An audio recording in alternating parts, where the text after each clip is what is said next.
Hey everyone, welcome back to the channel. In today's video, let's talk about how to secure your Fundbox login with two-factor authentication.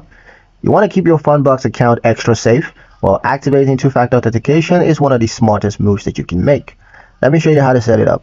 So first thing you got to do is to log into your Fundbox account. Go to fundbox.com and log in using your credentials. Once you're in, click your profile icon in the top right corner, and then you're going to select Settings or Security Settings. Now just look for the two-factor authentication option, click Enable or Setup.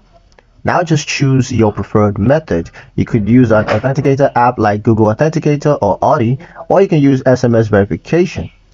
Just follow the prompts to scan the QR code if you're using Google Authenticator, or you can just enter the code manually if you're using SMS verification. Once that's done, enter the 6-digit verification code to confirm setup. And done, your two-factor authentication is now active on your account. Now your Fundbox account has an extra layer of protection. Stay safe out there.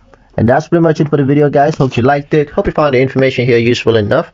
If you did, like, share, and subscribe for more helpful tutorials. Thank you guys for watching, and I'll see you in the next one.